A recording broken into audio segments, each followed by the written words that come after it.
Once upon a time, when men were rewarded according to the strength in their bones, there lived a young boy called Ujuma. He was physically strong and well built. One day, during the village New Yam festival, there was a wrestling competition. He fought with a man who was an old-time wrestler and a champion in the village and won him. While they were wrestling, the women and the children, seeing Ujuma's resilience, agility, and strong fight, they began to hail him. They sang and clapped for him as he fought. Akpuobi, bam bam, Akpuobi, bam bam, bam bam. That was the sound of their claps. Ujuma finally won the man and took the wrestling championship from him. And ever since, he was nicknamed Akpuobi. And he has fought in the whole community and beyond. No one was able to defeat him. In fact, wrestling with his fellow human no longer interests him, for he has begun to turn down wrestling offers from people from different places. Akpuobi had many wives and children that nearly made up of a community. He was well respected and loved by all. He got his many wives from wrestling bets. People who challenged him to wrestling competition bet with their wives or daughters. But he won them all and went home with the women. So one day he woke up and told his people that he would be traveling to the land of the dead to challenge the spirits and the ghosts to wrestling competition. First, it was the elders of the land that he summoned. The elders quaked. They sent emissaries to him to remind him that the journey to the land of the dead is a journey of no return. But Akpuobi dismissed them with a wave of a hand. He told them a thought a man had before taking his life is not an overnight thought. The women heard about it and wept. His wives and children, his mother too, cried like though Akpuobi had died. They told him he was making a journey of no return. They all begged him not to go, but all pleas fell on a deaf ears. Akpuobi journeyed to the land of the spirits. It took him 4 days to get there.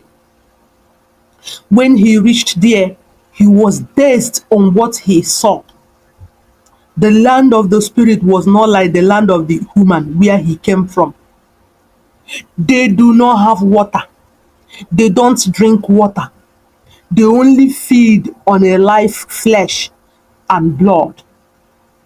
When the spirit saw him, they binded his hands with a rope and brought him before the king of the spirits.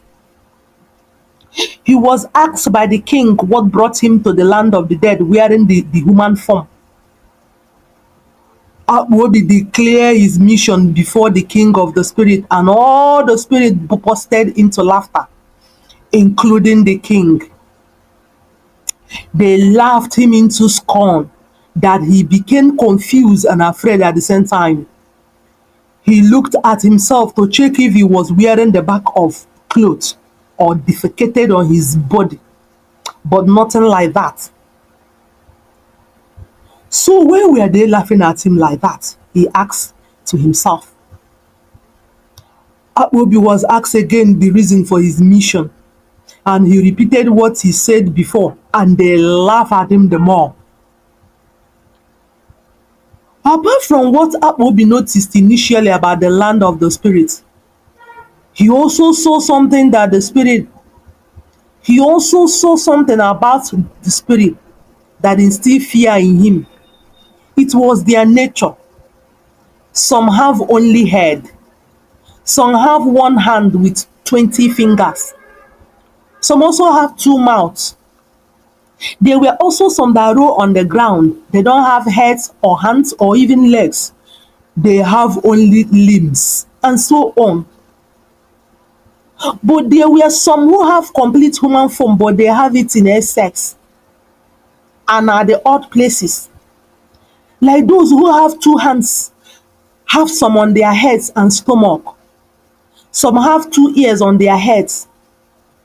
Akpuobi concluded in his mind that they are terrible beings. But there was nothing he could do at the moment. He has come. He braced up and minded his business. Later, the king accepted what he came for and gave him two conditions. If he wins them, he will be crowned the king in the land of the spirits. But if they win him, he will be tied on the tree and flogged for 7 days before drinking his blood and eating his flesh. This made Akpuobi to fear greatly, but he maintained his steeze and said in his mind that he would try by all means to win.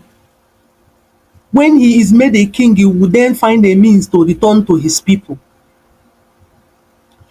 Before the wrestling began, the king gave Akpuobi the 4 rules guiding the land of the spirits and their wrestling. Number 1, no one argues the words of the king. The words of the kings is the final. Number 2, there is no room for plea or begging because there is no mercy in the land of the spirits. The 3rd rule, no one says sorry in the land of the spirits. Number 4, it is forbidden to touch someone's eyes or eye while wrestling. The king emphasized again that anyone who fails any of the rules will be eaten alive. This made Akpuobi to fear more and more. But it also gave him the reason to fight hard, so his head will be saved. He has begun to yearn to return to his lovely wives and children, to his people, where life is very simple. The ghosts that line up waiting for their turn to wrestle with Akpuobi were like the sand on the seashore. The first say that came were like the licking of soup to Akpuobi. With his one hand, he defeated them all. Akpuobi fought from morning till evening. His eyes were now sunken. The sweat from his body were as thick as a raw pap. His throat was burning from the thirst. Since he arrived, he has not taken any water. A mortal man cannot come to the land of the spirit and put shame on our faces. Never! Rather than missing the snare completely, why not cut off the tail? The king of the spirit roamed around the ring and spoke in anger to the ghosts, who were also looking provoked. The wrestling was over. Akpuobi has defeated everyone in the line. And the bell has been rung too. But the ghosts gathered in whisper. They didn't want to fulfill their own promise. Akpuobi asked them to allow him to go to his people. He even told them to keep their kingship, but they refused and held him. Moments later, there was an uproar. Another ghost has come out to challenge Akpuobi again, almost nearing night. I thought wrestling is over and the bell rung. Where are they bringing yet another person? Akpuobi meant to ask but kept short when he remembered the rule number 1. Nobody questions the words of the king. Akpuobi noticed that the spirit he was to wrestle with had dwarf eyes scattered all over his body. He had no strength again. He staggered and fell, and there was a great uproar in the land of the spirit. He quickly jumped to his feet with his last breath. With the last life in him, he grabbed the hands of the ghost to bind them backward. My eyes, my The ghost cried. He left his hands and brushed his legs to lift him up. My eyes, my eyes, my eyes! The ghost cried again. Akpuobi left his legs and seized him by the waist. My eyes, my eyes, my eyes, my eyes! The ghost cried again and again and again the more.